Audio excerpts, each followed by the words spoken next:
દે છે. જેને કીર્તનો ગાય છે ને એને લીલાના દર્શન. હા એમ બોલો, કીર્તન કોઈ સામાન્ય વસ્તુ નથી. આ કીર્તન શું છે? લીલાના દર્શન. આ પરમાનંદ દાસે કીર્તન ગાયું એ વખતે ભગવાન પ્રગટ થયા હતા. હા, એટલે આપણે કીર્તન છે ને એ લીલા દર્શન છે. જે કોઈ ભક્તને, અને એનો માટે પ્રમાણ કયું છે? સુરદાસજી. સુરદાસજીને આંખ નહીં હતી એટલે ખબર તો નહીં કે આગળ શું થઈ રહ્યું છે. અને એટલા જ માટે એમની પરીક્ષા કરવામાં આવી છે. ખરેખર આ વ્રજ ભક્તો ગાય છે કે લીલા દર્શન કરે છે કે નહીં, એનું પ્રમાણ આપણને સુરદાસજી આપે છે.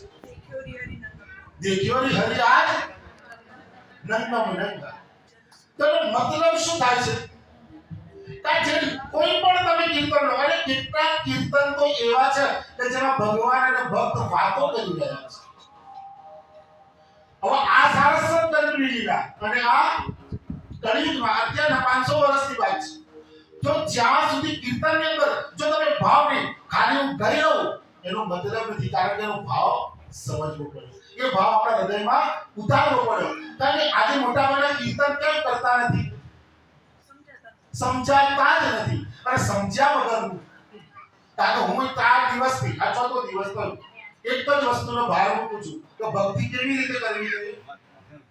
બસ પાછી ખાલી સરસ કીર્તન ગઈ કાઢું, રાગ રાખું. હમણાં જ આ ભાઈ અહીંયા બેઠો છું, કોઈ અત્યાર સુધી વાર્તાલાપ ન થયો ને. તમને મેં બપોરે કયું કીર્તન ગાવાનું કીધું?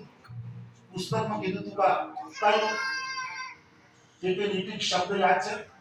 યાદ નથી, પણ એક નીતિ કહું, તમે કહેજો કારણ બલિરાજાનું વાંચો. શું કહ્યું તમને? પણ મેં કીધું એમને ગાવા આપ્યું એટલે આમ દીધું પુસ્તક મારી જોડેથી, બલિરાજાનો સમર્પણ સાચ. હું ગમે તેટલો પ્રયત્ન કરું તમને શું માગવા? હા, કદાચ ગાયું લેતા, પરંતુ એ કોના પણ. કારણ કીર્તન એક વસ્તુ યાદ રાખજો, કીર્તન કોઈ સામાન્ય વસ્તુ નથી. ભગવદ લીલાના સાક્ષાત દર્શન એટલે આપણે ત્યાં કીર્તન. અને જો કીર્તન લઈએ ને તો તરત જ એ સમજવું પડે, એ ભાવ હૃદયમાં લાવવો પડે. અને એટલા જ માટે મારો આગ્રહ તો પણ આજે તમે કર્યું છે એટલે પછી, અને આજે મુખ્યમાં તો નથી કહેતા હોય.